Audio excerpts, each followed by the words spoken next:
이제 그 기존 산업에서 금융권이든 이제 아니면 IT 회사든 게임 회사든 이런 데 계시는 분들에게 그 블록체인 커리어는 어떤 건가 이런 것들에 대한 궁금증이 많이 있으실 거고, 근데 한국에서 좀 그런 거를 알려고 해도 사실 블록체인이라는 게 국경이 없는 산업인데 한국에서 알려고 하면 좀 왜곡이 많이 있는 것들이 많거든요. 그래서 저희가 그 글로벌 비즈니스를 하고 있는 회사로서 좀 더 그 바이어스 없이 좀 글로벌 환경에서의 그 블록체인 커리어란 어떤 것인가 이런 것들을 좀 공유를 좀 드리려고 하는 게 이번 시간에 좀 목적이 될 것 같습니다. 기본적으로 이제 그 블록체인 전에는 이제 개발자분들이 보통은 이제 커리어로 생각을 했을 때 어떤 커리어를 가지면 좋겠는가라고 했을 때 다들 많이 가지고 있었던 꿈은 이제 저 미국의 이제 빵에 취직을 하는 거죠. 페이스북이나 아마존이나 저런 회사들에 취직을 하기 위해서 이제 많이 준비하시는 분들도 있고, 실제로 이제 이민을 가셔서 거기에서 이제 근무를 하시는 분들도 있습니다. 아무래도 당연히 이제 연봉 차이가 크고 또 거기에서 가질 수 있는 다양한 뭐 연구 기회라든가 개발 기회라는 것들이 많다 보니까 당연히 그렇게 한국 개발자분들은 이제 이런 네카라쿠베에서의 머물지 않고 이제 거기서 한 스텝 더 나가려고 하는 그런 욕심을 많이 가지게 되죠.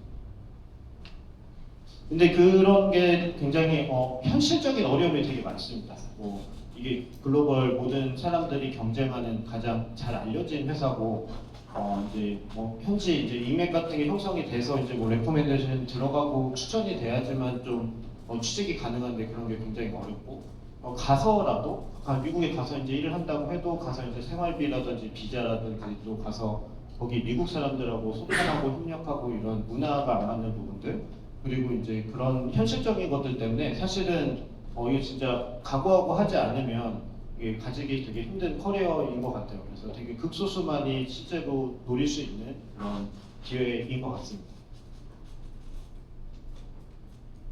그러면 이제 좀 더 국경이 없는 블록체인 산업은 어떤 차이가 있는지 좀 비교를 해봤는데요. 이제 블록체인 같은 경우는 아예 그 근본적으로 국경이라는 개념이 아예 없습니다. 예를 들어서 유저가 있다고 하더라도 IP가 아니면 국적이 누군지도 모르고 이 사람이 뭐 남자인지 여자인지도 알 수가 없고 그런 성격을 가지고 있어요. 그렇다 보니까 예를 들어서 새로운 팀을 만들어서 10명을 채용했다 했는데 그 10명이 의 국적이 막 서너 개인 경우가 굉장히 많습니다. 그 정도로 뭐한 나라에서 회사를 만드는 일도 굉장히 드물고 대부분의 팀들을 보면 다국적인 경우가 굉장히 많아요. 다국적이라면 당연히 이제 오피스도 없고 리모트 워크가 디폴트가 되겠죠. 그리고 이제 그 비즈니스 자체가 또 국경에 없다 보니까 이제 채용이나 이런 것들도 훨씬 유연하게 많이 하고 있는 그런 환경입니다. 그리고 가장 지금 큰 현재의 상황은 이 블록체인이 앞으로 세상을 바꿀 거다라는 거에 대해서 미국의 수많은 이제 미국이나 중국이나 중동이나 이런 그 스마트 머니들은 이미 확신을 가지고 있기 때문에 그쪽에서 그 벤처 캐피탈에서 들어오는 돈이 굉장히 많아요. 근데 그거에 비해서 우리 이제 그 웹2에 있는 개발자분들이나 거기에 있는 좋은 사람들은 사실 블록체인에 대한 확신이 그 스마트 머니에 비하면 굉장히 낮고 정보도 적다 보니까 여기에 뛰어들어서 내가 어떻게 내 커리어를 성장시켜 보겠다 이런 사람이 돈에 비해 사람이 부족해요. 그러면 어떻게 되냐면 이제 누군가가 창업을 하면 이제 돈을 레이즈하기 되게 쉽죠. 돈이 많으니까. 근데 사람이 없어가지고 제대로 된 프로덕트를 못 만드는 상황이 돼요. 그래서 이 사람들이 이제 채용을 하려고 노력을 많이 하지만 그 사람을 찾기가 굉장히 어려운 게 좋은 사람들이 많이 있지만 그 사람들이 블록체인에 관심을 가지고 있지 못하기 때문이죠. 그래서 그런 미스매치 때문에 결국은 여기에 관심을 가지러 오신 분들 입장에서는 이제 되게 유리한 조건이다. 왜냐하면 돈은 많은데 사람이 부족한 사람 환경이기 때문에 채용 당할 가능성이 훨씬 더 높다라고 보십니다. 그리고 더 좋은 대우를 받을 가능성이 더 높은 환경입니다. 그래서 뭐 이런 대우들이 실리콘밸리의 디폴트 금액하고 맞먹는 수준으로 이제 글로벌 환경이 이제 구축이 되고 있고, 그것뿐만 아니라 이제 대기업 이제 미국 대기업에 들어가더라도 주식 인센티브를 지금은 이제 많이 받을 수 없어요. 예전에 15년 전에 들어오신 분들은 싸게 주식을 받아서 돈을 벌었지만 이제 뭐 구글 들어간다고 해서 스탁 옵션이 엄청 많이 받고 그런 시대는 이제 아니겠죠. 근데 이제 블록체인에서는 이제 토큰 인센티브를 받을 수 있게 되고 이거를 받았을 때 이제 업사이드가 굉장히 높고 그리고 이제 이걸 현금화할 수 있는 시기도 훨씬 더 짧아집니다. 그래서 이제 그런 미국 회사에 가는 것보다도 훨씬 더 유리한 환경들이 많이 있습니다. 그래서 이렇게 요약을 해보자면 경쟁 측면에서 빵은 이제 전 세계에서 잘 알려져 있기 때문에 알려는 노력을 안 해도 모두가 가고 싶은 회사고 그러다 보니까 경쟁이 치열하고 블록체인은 이제 기회는 굉장히 많은데 잘 알려지지 않아서 도전하는 사람이 적고 그래서 훨씬 더 블루오션이다. 그리고 이제 인맥 측면에서 봐도 이제 미국의 회사는 미국에 좀 편향이 많이 돼 있는 조직이고 다만 이제 그 블록체인 같은 경우는 국경이 없다 보니까 뭐 아시안이든 뭐 유러피안이든 미국 사람이든 뭐 다양하게 섞여서 같이 일을 하고 있거든요. 그러니까 인맥을 확보하기에도 훨씬 쉽고 한국에도 이제 네트워크가 있고 그리고 이제 그 문화 이런 측면에서도 훨씬 더 다양한 문화를 받아들이는 그런 산업이에요. 그러니까 미국만의 문화를 주장하는 게 아니라 다양한 사람들이 섞여서 일하는 산업이기 때문에 그리고 이제 원격 근무가 디폴트이기 때문에 이주에 대한 고민이 없기 때문에 특히나 이제 여기서 만약에 해외 팀하고 일을 한다고 하면 여기서 이제 물가는 굉장히 싼데 이제 연봉을 많이 받을 수 있으니까 아주 최적의 환경이 돼요. 그래서 이제 한마디로 말하자면 이제 시대가 저는 변하고 있다고 생각을 해요. 이제 잡 시장도 결국은 이제 국경이 무너지고 있어요. 블록체인을 통해서 금융의 국경이 무너지고 있고 또 이제 이 채용의 시장도 이제 한국 사람이 한국 회사에 가야 된다는 건 이제 통념이 되기 시작한 거고 이제 국경 없이 이제 더 좋은 회사가 더 좋은 사람을 찾기 위해 국경을 넘나드는 시대가 됐고 그거를 이미 실현하고 있는 유일한 산업이 바로 블록체인 산업인 것 같습니다. 그래서 여기에 이런 기회를 가질 수 있는 기술을 갖고 계신 분들은 이 시대에 당연히 이게 당연하다고 생각하는 게 저는 맞지 않을까 생각이 들고 이게 뭐 처음에 접근할 때는 좀 어려움과 챌린지가 있겠지만 장기적으로는 내가 이 방향으로 가야겠다라는 준비를 먼저 하고 있어야 더 빠른 시간 내에 이 국경을 넘어서는 커리어를 만들 수 있을 거라고 생각합니다. 그리고 요거는 이제 제가 짧게 그냥 더 넣어봤는데 요즘 이제 AI가 워낙에 이제 핫하다 보니까 우리 회사도 이제 인재 확보에 되게 걸림돌이 되고 있어요.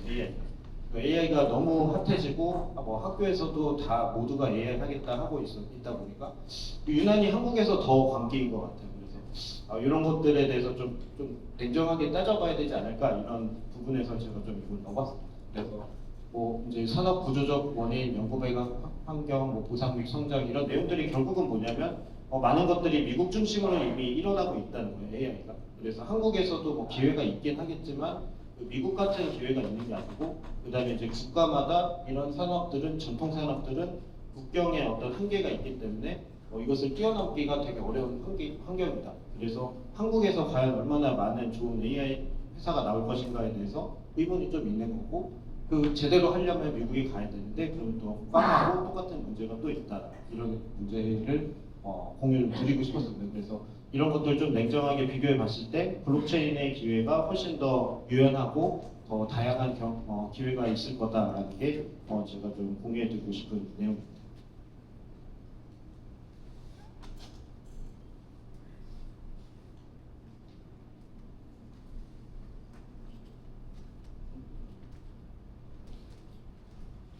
그리고 이제 블록체인의 또 장점 중에 하나는 굉장히 신생 산업이라는 거예요. 이게 이미 구축이 돼 있는 산업과 신생 산업의 차이는 신생 산업은 되게 다양한 기회가 있거든요. 창업의 기회도 있고 이제 직원 입장에서도 뭐 코파운더가 될 수 있는 기회라든지 아니면 그게 아니더라도 되게 빠르게 성장하는 젊은 회사에 들어갈 수 있는 그런 기회. 예를 들면 뭐 구글이나 아마존은 이미 젊은 회사는 아니잖아요.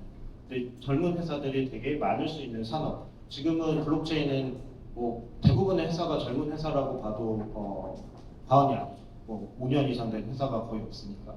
그래서 그런 회사에서 더 다이내믹한 환경을 좀 경험할 수 있고 기술 연구 측면에서도 뭐 박사하고 교수하고 하지 않더라도 어차피 블록체인 기술은 대학교 가도 대학교 교수님들도 사실 대단한 뭐 업계보다 더 빠른 연구를 하고 있다거나 그런 게 아니기 때문에 업계에서 가장 프론티어에서 연구를 할 수 있는 그런 환경들이 많이 주어져 있습니다. 그리고 이런 학력도 중요하지 않은 그런 환경이고요. 그리고 대학교 중퇴자들이 창업하는 게 되게 많은 산업이고 뭐 개발자분들도 그 학력하고 전혀 무관하게 굉장히 실력만으로 대우받을 수 있는 그런 환경이라서 이제 뭐 그런 대기업에 들어갈 때 학력이나 이런 것들이 배려가 되는 부분들도 블록체인에서 그런 편견이 전혀 없는 그런 환경이라고 좀 볼 수 있을 것 같아요.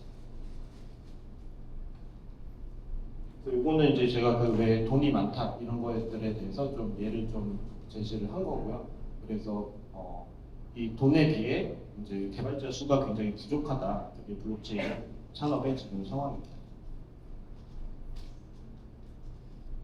그래서 이쪽 블록체인으로 넘어오기 위해서는 이제 그런 기본 지식들이나 이제 기술 경험들을 좀 습득을 해야 되고, 특히나 이제 뭐 오픈소스에 이제 내 발자취 계속 남기는 것이 굉장히 중요하고, 이제 해커톤이나 토이 프로젝트 그리고 오픈 오디트에 참여한다든지 이런 것들이 굉장히 중요합니다. 그리고 이제 여러분들이 이제 그런 회사들에 취직해서 이제 일을 한다고 상상했을 때 사실 한국하고 이제 그 글로벌 문화는 되게 많이 다르거든요. 그러면 내가 얼마나 더 잘 인정받고 더 잘할 수 있을까를 생각해 보면 그들이 어떻게 일하는지를 이해하는 게 굉장히 중요합니다. 그래서 그런 부분들에서 이제 한국 문화가 갖고 있는 좀 장점도 있고 단점도 있지만 그 단점을 잘 극복하는 게 굉장히 중요해요. 한국 사람의 평균이라고 했을 때 가지고 있는 문제들 이런 것들을 좀 극복하기 위해서 본인 스스로 많이 노력해야 된다. 주로 이제 그런 사고 능력이나 논리적 사고 능력이나 아니면 소통, 더 적극적인 소통, 많이 질문하고 더 자주 공유하고 이런 부분들이 보통은 이제 한국인들이 글로벌 평균에 비해서 좀 통계적으로 좀 부족한 그런 능력을 가지고 있거든요. 그래서 이런 것들을 좀 개선하기 위한 개인의 노력이 나중에는 그 가치로 이제 돌아올 수 있을 것 같습니다. 그리고 이제 어떤 이제 취직을 이제 한국에서 하시게 되실 때 만약에 글로벌 팀에 바로 가는 것은 뭐 쉽지 않을 수도 있어요. 왜냐하면 이쪽에 경험이 없는 사람을 해외에서 뽑는 것과 해외에서는 또 다양한 국적의 사람을 뽑을 수 있는 옵션이 있다 보니까 그래서 처음에는 아마 현실적으로는 아마 국내 회사에 취직을 하시게 될 텐데요. 근데 그런 환경에서 어떤 회사를 택해야 될까라고 봤을 때는 내가 꼭뭐 글로벌 회사로 이직하든 안 하든 내가 한국 회사에 계속 있더라도 계속 글로벌 회사랑 연결되는 회사에 일하는 것이 이 국경이 없는 블록체인 산업에서는 더 맞는 선택이지 않을까 장기적으로 그렇게 저는 생각을 합니다. 왜냐하면 그 회사 자체가 중요한 게 아니고 이렇게 젊으신 분들은 5년 후, 10년 후를 상상을 하셔야 되는데 그때 내가 3년 동안, 5년 동안 이 회사에서 어떤 경험을 누적을 했느냐가 가장 중요한 가치인 것 같아요. 뭐 연봉이나 이런 것보다. 그러면 이제 그 시간을 얼마나 알차게 보내시고 그거를 바탕으로 5년 후에 더 점프를 하실 수 있느냐는 결국은 그 회사에서 어떤 경험을 주느냐가 가장 중요한 것 같아요. 그리고 이 블록체인 산업에서는 이 국경을 넘지 않으면 이 폐쇄된 한국의 환경에서는 가질 수 있는 경험이 굉장히 제한적이거든요. 그러다 보니까 이렇게 글로벌 팀하고 깊게 협력하고 그쪽에 계속 닿을 수 있는 경험 이런 것들이 굉장히 저는 중요하다고 생각합니다.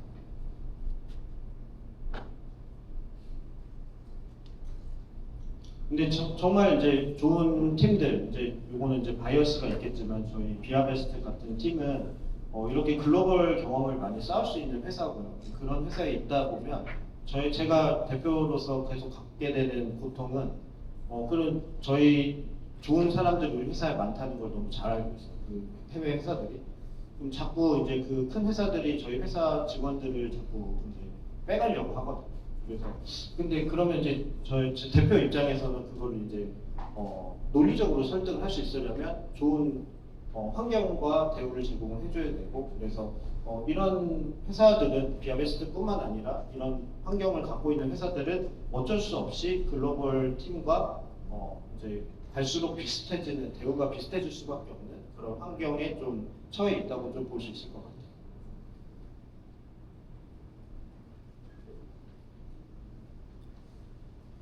네, 그래서 전반적인 이제 소개를 좀 드렸고, 그래도 이제 저희 팀에서 이제 시작을 한 이 잡회니까 저희 회사에 대해서도 간단히 좀 소개를 드리려고 합니다. 저희 회사는 이제 그 다양한 글로벌 프로젝트하고 이제 연구 개발 협업을 하는 그런 팀이고요. 이제 뭐 저희는 진짜 거의 탑 티어의 블록체인하고는 거의 대부분 협력 관계를 지금 가지고 있는 그런 회사입니다.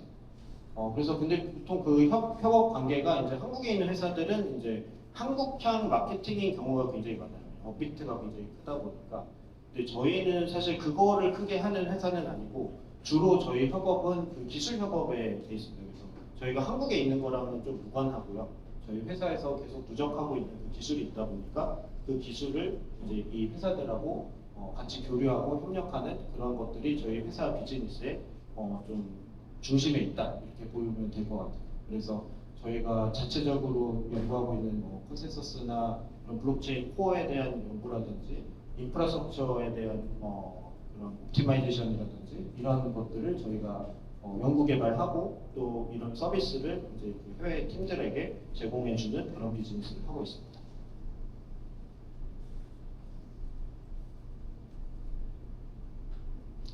그래서 왜 이제 저희 회사가 이제 이 커리어를 블록체인 커리어를 시작하기 좋은 회사인가라는 그런 내용을 좀 공유를 드리고 싶은데요. 저는 이제 항상 1번은 훌륭한 동료인 것 같아요. 저희가 이제 많이 노력했던 거는 이제 채용 프로세스. 얼마나 우리 핏에 잘 맞고 열심히 하시고 또 능력이 있으면서도 이제 빠른 발전을 할 수 있는 분들인가 이런 것들을 저희가 측정하고 판단하고 이런 시스템을 저희가 오랫동안 좀 열심히 구축을 했고요. 그래서 저희 팀에는 그 되게 높은 그 표준 스탠다드를 가지고 있어요. 그래서 협업하는 마인드라든지 그 퍼포먼스라든지 소통이라든지 이런 스킬들이 좋은 분들 위주로 저희가 구성하려는 노력을 굉장히 많이 했습니다. 그래서 여기 오시는 분들이 항상 얘기하시는 거는 동료가 아주 좋다라는 거가 저희 회사에서 가장 큰 장점이다 이렇게 좀 피드백을 많이 해주시고 있고요. 그 다음에 이제 저희 비즈니스는 항상 글로벌향으로 하고 있고 기술 중심으로 하고 있습니다. 그런 것들이 좀 다른 회사하고의 좀 차이점이 있다라고 볼 수 있을 것 같고요. 그다음에 이제 계속 저희가 기술 중요시하는 회사다 보니까 기술을 누적하는 활동을 계속 하고 있고 특히 이제 저희 비아베스트라는 회사는 사실 지금 벌써 거의 8년 가까이 됐는데 사실 글로벌이든 한국이든 사실 많이 알려지지 않았어요. 왜냐하면 대부분 그 B2B 비즈니스다 보니까 저 블록체인 프로젝트들과 저희가 직접 대화를 하지 뭐 예를 들면은 스테이커들하고 리테일하고 대화를 한다거나 이런 B2C 접점이 별로 없다 보니까 이제 일반인들은 좀 알 수가 없는 그런 환경이었거든요. 근데 이제 저희가 올해를 기점으로 해서 이 공간도 저희가 이제 시작한 지 1년 정도 됐는데 좀 더 우리 개발자분들 그리고 블록체인에 이제 들어오고 싶으신 분들하고 좀 더 교류를 많이 하자라는 관점에서 그리고 저희 해외 블록체인에서도 여러분들과 만나는 기회를 더 많이 가지고 싶다 해서 저희가 그런 것들을 좀 같이 도와주다 보니까 이쪽에서 좀 이벤트를 좀 많이 하고 있고요. 이런 KBW에서도 이벤트를 되게 많이 했고 그래서 그런 니즈가 있다 보니까 저희가 이런 공간을 운영을 하고 있고 그거를 통해서 좀 저희의 인지도가 올해 조금 많이 늘어난 것 같기는 해요. 그래서 인지도 측면에서도 저희가 올해는 조금 다르게 좀 느껴지고 있고 그리고 이제 저희가 하고 있는 파트너십이나 이런 부분들도 되게 중요한 파트너십들이 좀 해외에 좀 알려지고 하면서 해외 인지도도 좀 늘어나고 있고 그런 이제 좀 피보탈한 그런 타이밍을 지금 경험을 저희가 하고 있습니다. 그래서 저희 회사는 저희 창업할 때부터 그 창업자하고 저희 직원들하고 그 별단을 내렸어요. 이제, 어떤 거냐면 정부 과제, 그 대기업 아웃소싱, 그 한국 내에서는 절대 하지 말자. 왜냐하면 블록체인은 글로벌 시장인데 사실 한국 정부나 한국 기업이 해외 블록체인 기업들보다 더 프론티어일 가능성을 확률적으로 거의 없거든요. 그럼 이제 우리가 거기에 시간을 낭비하다 보면 아마 그 딜을 따기 더 쉬울 거예요. 한국 사람이고 한국에 있으니까 쉬운 돈을 벌 수는 있겠지만 그게 과연 장기 생존에 좋을 거냐라고 보면 이제 한국의 로컬라이즈가 돼버릴 거고 거기에서 이제 해외 경쟁하는 기회를 놓치게 될 거고 경쟁력을 놓치게 될 거고 이렇게 저희는 생각을 해서 초기부터 저희는 정부하고 관련된 거, 대기업하고 관련된 거는 전혀 아무것도 하지 않았어요. 아직도 한 번도 한 적이 없고요. 지금 이제 저희가 KRW 스테이블 코인이 시작되니까 이제 은행하고 일을 해볼까라는 생각을 하고는 있어요. 여전히 그것도 뭐 미국이나 해외의 기회가 훨씬 더 좋기 때문에 굳이 한국에서 해야 되나 이런 생각을 가지고 있거든요. 그래서 저희 회사 철학 자체가 그렇게 이제 국경이 없는 산업에서 국경에 가치 있는 비즈니스를 하지 말자라는 생각을 갖고 있기 때문에 그런 활동을 통해서 저희 커넥션이 굉장히 글로벌하다 이런 특성을 좀 가지고 있고요. 특히 저희 올해 많이 이제 주목받고 이제 저희 팀에서도 굉장히 중요하게 생각하는 파트너십이 스테이블이라는 블록체인입니다. 그래서 저희 스테이블 코인이 지니어스 법안 통해서 많이 이제 그 규제 같은 것들이 완화되면서 이제 실제 매스 어둠션이 될 수 있는 준비가 되고 있고 스테이블이라는 블록체인은 이제 글로벌 페이먼트가 굉장히 비효율적으로 되어 있거든요. 우리가 직구를 한다든지 송금을 해외로 보낸다든지 이런 것들이 비용이 굉장히 많이 발생하고 시프트라든가 이런 회사들이 중간에서 피를 굉장히 많이 뜯고 있고 그 은행들의 약간 그런 영역인데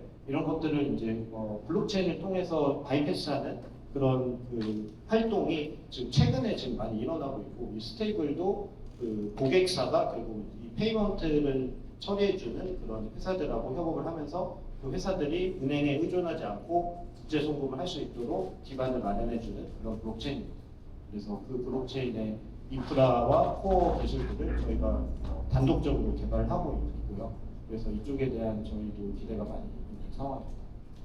그래서 저희 기술 스택은 이제 주로 현재는 코스모스 기술을 베이스로 해서 좀 더 퍼포먼스가 높은 블록체인을 스택을 저희가 구축을 해서 보유를 하고 있고요.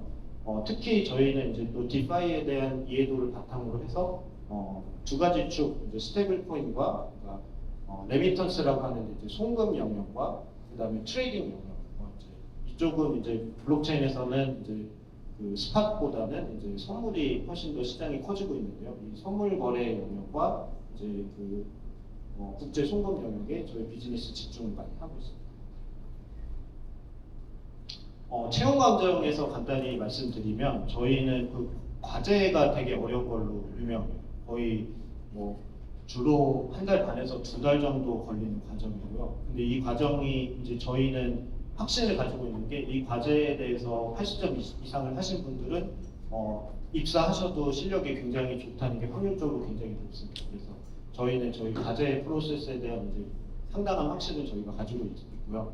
이 과제를 우리가 오히려 더 하실 수 있는 과제가 아니라 절대 혼자 할 가능성이 거의 없는 과제를 보통은 부여를 해요. 왜 그러냐면 어려움을 마주쳤을 때 어떻게 해결하는가, 그런 소통을 어떻게 잘 하는가, 좋은 질문을 어떻게 잘 하는가, 그리고 얼마나 정확하게 이해하는 것과 이해하지 못하는 것을 구분할 수 있는가, 이런 것들을 저희가 과제를 통해서 확인을 하고, 그래서 이런 그 저희 절차를 가지고 있다는 좀 특수성이 좀 있고, 특히 최근에는 이제 AI를 많이 활용해서 이제 과제를 제출하시는 분들이 보통 그 내용에 대해서 필터링이 안 돼 있거나 이제 이해를 잘 못해서 면접에서 물어보면 잘 모르게 되고 그렇게 탈락하는 경우가 굉장히 많습니다. 그래서 이런 힌트들을 좀 제가 좀 지금 좀 드리고 싶고요.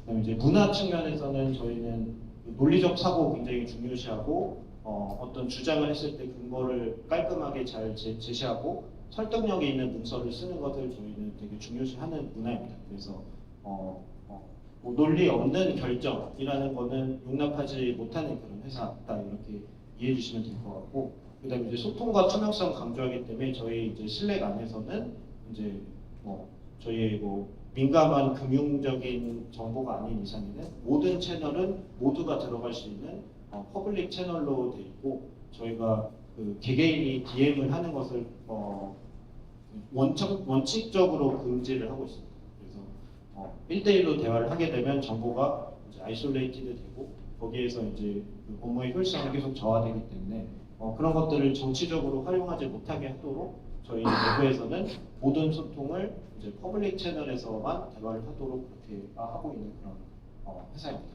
그러다 보니까 이제 투명성을 강조한다는 것은 내가 경험하고 지식을 갖고 있는 것들을 잘 공유할 수 있는 문화가 형성이 되고, 그래서 이제 잘 모르는 사람이 입사를 했을 때 빠르게 성장하고 배울 수 있는 그런 환경이 또 있고, 저희 팀 내에서도 그런 거를 서포트하고 도와주는 그런 것이 좀 문화로 좀 자리가 잡혀 있어서 이제 빠르게 많은 걸 배울 수 있는 환경인 것 같습니다. 그리고 저희 비즈니스의 어떤 방향성은 매출과 수익이 꼭 최우선이진 않은 회사입니다. 예를 들면 지분 구조가 저희는 그 파운더와 직원이 100% 다 보유를 하고 있거든요. 외부 투자자를 한 번도 받은 적이 없는 회사고, 그래서 회사의 방향성에 대해서도 직원들이 같이 결정하는 거고, 외부 VC라든가 투자자들이 압력을 행사하지 못하는 회사입니다. 그래서 저희가 갖고 있는 방향성은 당장에 돈을 많이 버는 것보다 저희가 기술 역량을 계속 쌓아 나가서 장기적인 포텐셜을 더 쌓아내고 글로벌 시장에서 좀 더 임팩트를 만드는 회사를 만들자, 이런 목표를 갖고 있기 때문에 단기적으로 뭐 IPO를 해야 된다든지 뭐 투자자하고 뭘 해야 된다든지 이런 그 압박이 없는 그런 회사다 보니까 좀 더 자유로운 그런 방향성을 가지고 있는 회사고요. 그리고 이제 한국 회사들이 많이 이제 한국향 마케팅이 중심이 된 비즈니스를 하고 있는데, 특히 또 밸리데이터 비즈니스도 그런 경우들이 굉장히 많습니다. 근데 저희 같은 경우는 이제 그 한국향 마케팅이 메인이 되는 회사는 아니고, 저희 고객들이 이걸 요구하다 보니까 저희가 좀 도와주는 정도로 하고 있지만, 중심적인 비즈니스는 기술이 되고 있는 회사입니다. 통계적으로는 저희가 총 8년 동안 퇴사 인원이 이제 제가 오늘 그래서 이거 하려고 좀 세봤는데 총 12명이더라고요. 그래서 통계적으로는 다른 일반적인 스타트업에 비해서는 상당히 낮은 수준으로 되어 있습니다. 네, 여기까지고요. 제가 질문을 얼마나 하시나요? 5분 질문 한 5분 정도 받을 수 있거든요. 그리고 질문 있으신 분들은 손 들어주시면 제가 마이크 갖다 드리겠습니다. 네.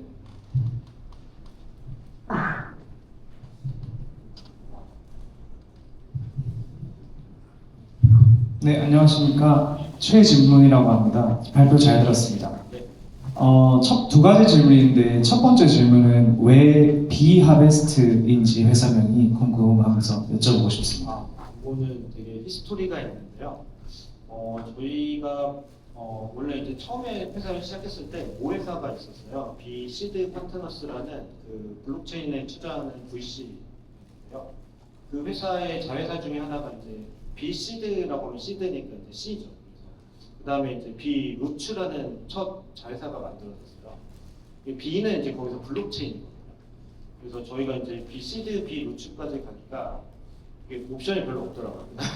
비프루츠 하려다가 했다가 좀 이상한 것 같고, 그래서 이게 뭐 방법이 없어서 이렇게 하긴 했거든요. 근데 이렇게 좀 알려지다 보니까 저희가 이렇게까지 왔는데, 사실은 저희가 지금 글로벌 에이전시랑 같이 지금 그 리브랜딩을 준비를 하고 있어요. 그래서 저희 새로운 회사명은 이제 앞으로 알터스 같은 거, ALTUS라는 그런 회사의 명이 될 거고요. 좀 더 저희가 밸리데이터라는 편견보다는 이제 기술을 하는 회사라는, 좀 더 기술 연구를 하는 회사다라는 좀 브랜딩을 좀 더 강조를 하기 위해서 그쪽 방향으로 저희가 리브랜딩을 지금 하고 있습니다. 그래서 뭐 비하베스트는 이제 하베스트라는 게 이제 농사할 때 이제 수확하는 그런 뜻이라서, 밸리데이터가 이제 뭐 리워드, 스테이킹 리워드를 수확하는 거니까 그런 의미로 이제 이름을 만들긴 했는데, 사실은 이제 저희 지금 환경에서는 좀 저희가 하고 있는 거랑 좀 이름이 잘 안 맞다 보니까 저희가 아마 그거에 대해서는 한 2달 안에 저희가 리브랜딩을 발표하고 대대적으로 좀 마케팅을 하게 된 것 같습니다. 질문 감사합니다. 저 하나 더 있습니다. 네. 그 두 번째는 아무래도 해외에서 작업을 많이 하고 같이 커뮤니케이션을 하다 보니까 직원들의 역량이 되게 중요할 것 같은데, 입사 이후에 온보딩 과정이랑 그 이후에 또 어떤 식으로 이렇게 개선해가는 직원들이 좀 더 성장할 수 있는 이런 방안이 있는지 좀 궁금합니다. 네. 저희는 예를 들면은 저희가 아마 여기 참여하신 분들은 그 패스트 캠퍼스의 그 강의를 아마 들으실 수 있을 거예요. 그게 아마 100시간 이상 되는 그런 내용인데, 저희가 사실은 저희 팀원들이 시간을 내서 그렇게 강의를 녹화하고 굉장히 몇 달 동안 굉장히 고통스러웠거든요. 네, 그 정도로 저희가 온보딩에 신경을 쓰는 회사입니다. 그 초기부터 다 기초부터 다 배울 수 있도록 영상화도 하고 문서도 굉장히 잘 되어 있고 그리고 옆에 항상 물어볼 수 있고 물어보는 게 불편하지 않은 문화를 저희가 가지고 있고 그래서 저희가 처음에 입사를 하시면은 아마 한 달 정도는 거의 이제 교육 위주 그리고 약간의 작은 테스트를 통해서 러닝 커브하고 그 다음에 조금씩 이렇게 실무에 들어오시는 그런 프로세스로 저희가 온보딩을 하고 있고요. 그다음에 이제 해외 프로젝트를 하다 보니까 해외 파트너하고의 커뮤니케이션, 그러니까 뭐 단순히 언어의 문제도 있죠. 그래서 저희는 그 영어 회화를 가르쳐 주시는 영국 분이 정직원으로 있어요. 그래서 계속 루틴 돌면서 이제 영어 회화를 수업을 하고 있고요. 근데 그것뿐만 아니라 이제 계속 이제 시니어 분들이 고객하고 소통할 때 이렇게 잘 해야 된다 이런 것들을 계속 저희가 가르쳐 주고 있고 이제 이게 글로벌 문화다 보니까 한국 문화랑 좀 다르다 보니까 보통 어려운 것이 한국 문화는 좀 표현이 간접적이거든요. 그러면 이제 왜곡이 많이 돼요. 근데 이제 이쪽에서는 뭐 불편해도 좋으니까 다이렉트하게 말해달라는 요구가 훨씬 많거든요. 그래서 그런 것들을 좀 저희가 많이 이제 또 원투원으로 많이 또 교육을 시켜드리고 그래서 좀 더 효율적으로 이제 다른 해외 팀들하고 소통할 수 있도록 저희가 교육을 많이 하고 있습니다. 감사합니다.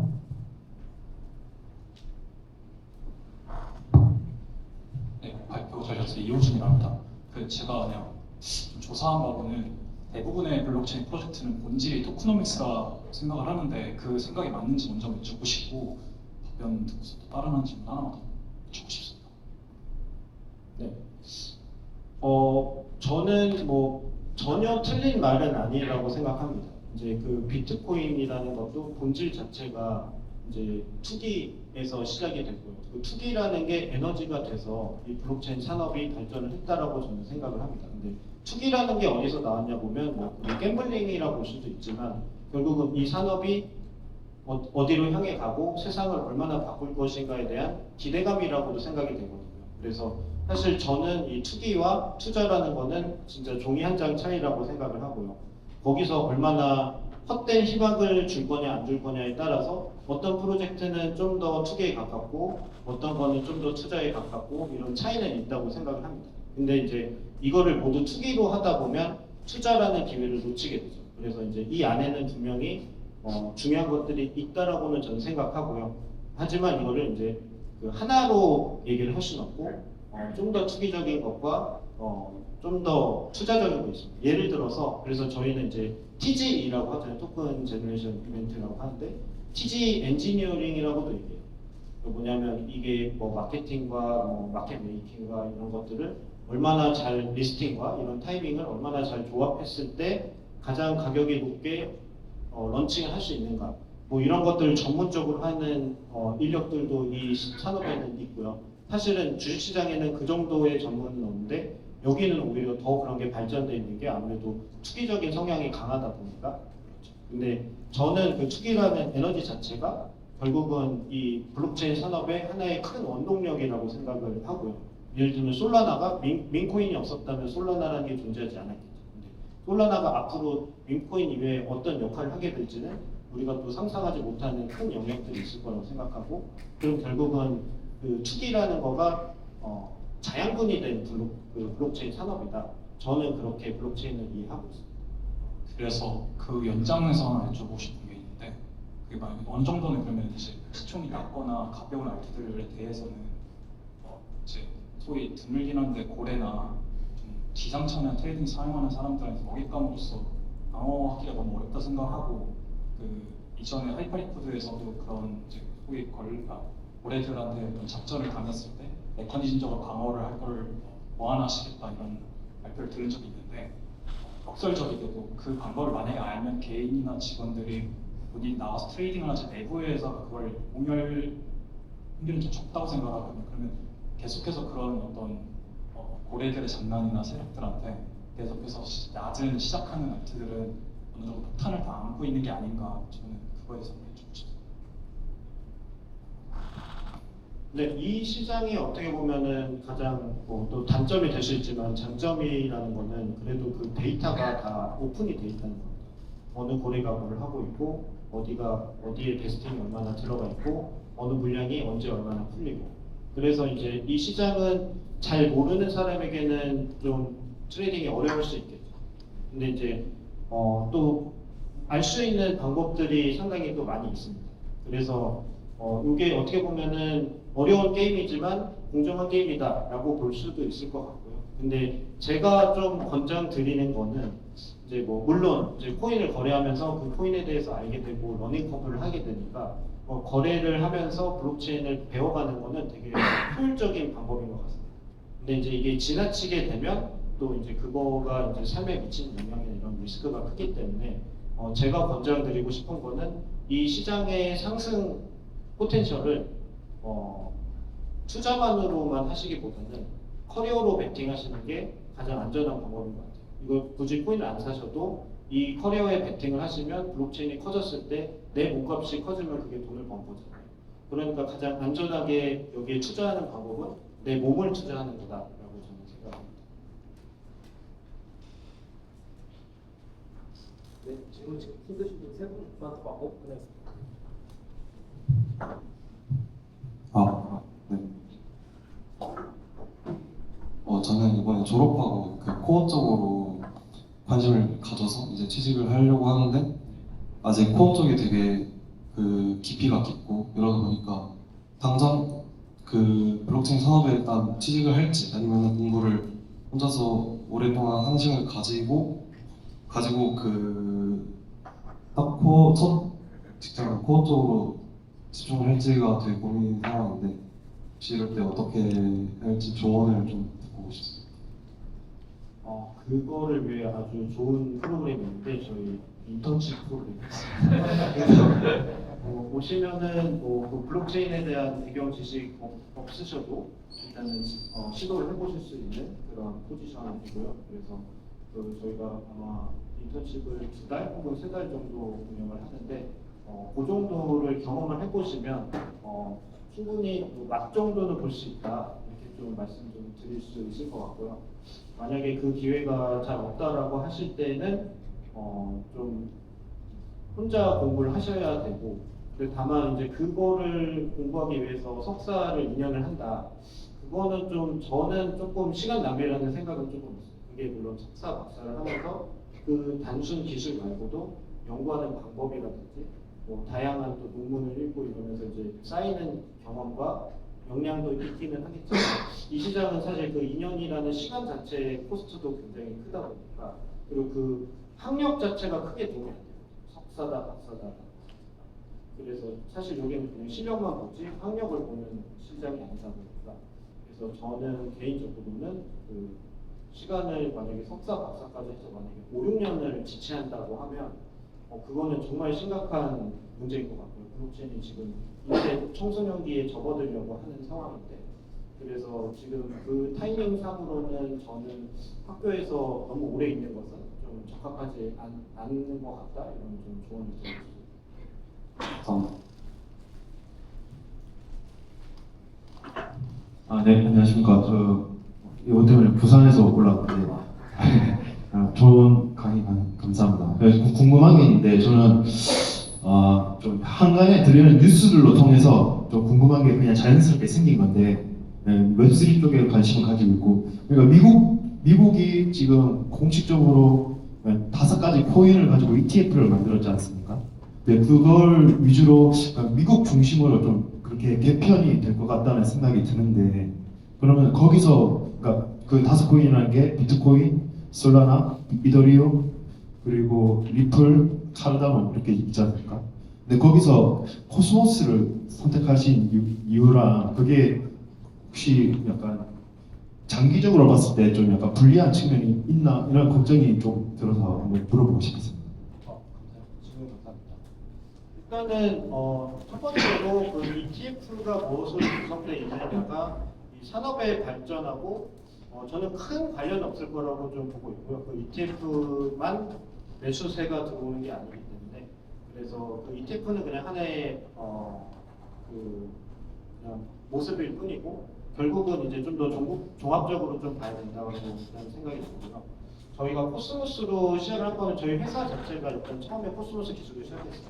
2018년이었는데 그때는 이제 이더리움이 메인인 시대였고 POW 그러니까 이제 그 채굴을 통해서 블록체인이 운영되는 그런 기술이 메인이었던 시기였고 이제 현재는 대부분의 새로운 블록체인은 POS라고 해서 프루프 오브 스테이크가 중심이 되는 그래서 전기세라든가 이런 거는 낭비하지 않는 그런 블록체인으로 진화가 되거든요.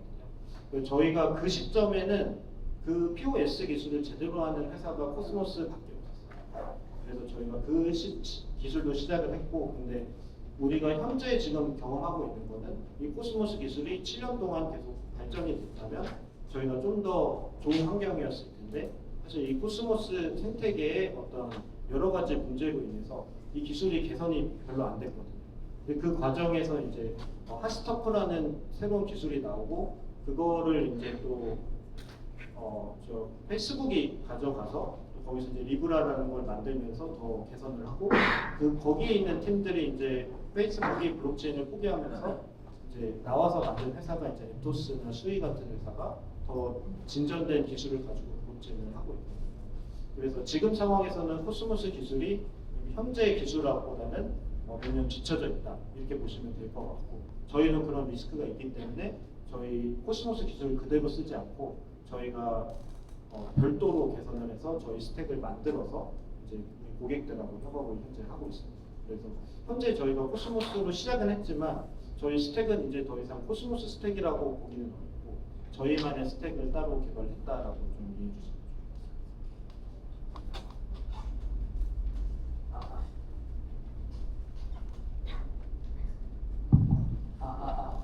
네. 그 발표 너무 잘 들었습니다. 저 김명훈이라고 하고요. 마지막 질문이 개발이랑 좀 관련이 없는 질문이 듯한데 저는 한 2년 정도 그 도이치방크에서 본인의 기업 및 금융기관 대상으로 외환 이자 파생 상품 세일즈를 했었습니다. 근데 제가 조금 느낀 게 전통 레거시 금융에서 말씀하신 그 페이먼트가 이제 발전된 측면 이런 거에서 블록체인으로 넘어가는 게 조금 더 진일보한 테크놀로지를 생각을 해서 저도 커리어 피벗을 생각을 하고 있는 상황인데요. 근데 이런 개발 백그라운드가 없는 사람의 입장에서 블록체인 업계로 들어갈 수 있는 게 가능성이 있는지에 대한 측면 하나랑 그리고 이게 가능하다면 어떤 식으로 준비를 하는 게 합리적인 방법일지 그 두 가지를 한번 조언을 구하고 싶습니다. 감사합니다. 네. 너무 좋은 질문 주신 것 같습니다. 그러니까 이제 모든 회사가 이제 개발자로만 회사가 운영될 수는 없거든요. 당연히 이제 어떤 비즈니스 로직을 디자인한다든지 아니면 이제 말씀하신 그런 FX 시장이나 이런 것들에 대해서 이제 그 레거시 시장을 이해하는 사람. 근데 이거는 또 그 몇 년에 말씀하신 2년 이상의 그런 경험이 있으면 그냥 챗GPT로 배우는 데는 한계가 있거든요. 그러다 보니까 이쪽 업계에서는 그런 금융권의 경험이 있었던 분들을 되게 액티브하게 채용을 합니다. 사실은 저희 회사 같은 경우도 스테이블이라는 블록체인이 목표로 하는 게 이제 글로벌 페이먼트를 더 빠르고 저렴하고 안전하게 하자 이런 목표로 저희가 그 개발과 노력을 하고 있는데 저희가 그래서 스테이블 파트너 중에는 글로벌 페이먼트 중에서 막 탑2, 탑3들하고 파트너십 얘기를 지금 계속 하고 있어요. 근데 그들하고 그 대화를 하려면 그들이 지금 어떻게 운영하고 있는지 이해해야 되고 그들이 레귤레이션은 어떤 거를 지키고 있는지 AML이나 KYC는 어떻게 하고 있는지 이런 것들 잘 이해해야 온체인 블록체인 쓰더라도 레귤레이션을 이제 넘어가지 않는 선에서 솔루션을 마련하려면 그런 저희가 이런 걸 레귤레이션 엔지니어링이라는 것도 하고 그 프로덕트 디자인을 그 컨텍스트 기반에서 해야 되거든요. 이거는 개발자가 할 수 있는 영역이 아니에요. 그래서 이 인더스트리 기존 인더스트리를 잘 이해하시는 게 굉장히 이 시장에서 중요하고 특히 금융 쪽 영역, 이제 금융 상품 쪽, 파생 상품 혹은 이런 이제 FX 시장 이런 것들을 잘 이해하시는 분들은 굉장히 큰 장점을 채용 시장에서 가지고 계시다 이렇게 좀 볼 수 있을 것 같고요. 가장 다이렉트한 거는 그 페이먼트 프로세서 저희 스테이블에서도 월드페이라든지 페이먼트 에이시아라든지 이런 이제 다국가 페이먼트를 컨트롤하는 그런 오케스트레이터 경험을 갖고 계신 분들이 가장 선호되는 포지션이고 근데 그게 아니더라도 그걸 간접적으로 브로커리지 해주셨던 그런 뱅킹 비즈니스를 하셨던 것도 저는 지금 시장에서 스테이블 코인 시장에서 굉장히 강력한 레주메라고 저는 생각이 들고요. 저도 이제 그 증권사에서 10년 동안 이제 뭐 파생 상품을 다루고 트레이딩을 했던 사람이기 때문에 이런 이제 저희가 스테이블 코인이나 그 퓨처 펄 트레이딩 하는 시장 같은 거를 디자인하고 만드는데 제 역량이 이제 활용될 수 있었던 거기 때문에 특히나 이제 그 기존의 금융 산업에 있으셨던 분들은 저는 굉장한 강점을 가지고 있다고 보고요. 다만 이제 그 잡 자체가 이제 그 산업 자체에서 그 산업을 하는 게 아니라 여기에 오셔서 새로운 디자인을 하셔야 되고 개발자들이랑 같이 소통하고 일을 하셔야 되거든요. 그런 것들이 조금 금융권하고는 랭귀지가 좀 다르다 보니까 그런 소통을 어떻게 하고 디자인을 어떻게 프로세스를 해야 되고 그래서 어떻게 만들어야 되는가 이런 것들에 대해서 좀 경험을 하시면 좋고요. 그런 것들이 예를 들면 이제 해커톤에 참여하신다든지 아니면 직접 뭐 조금만 창업을 해보신다든지 개발자 한 명이랑 같이 토이 프로젝트를 만들어 본다든지 이런 경험을 해보시면 개발자랑 이렇게 소통해서 내 지식을 프로덕트에 녹일 수 있겠구나 이런 경험들을 좀 해보실 수 있지 않을까 싶습니다.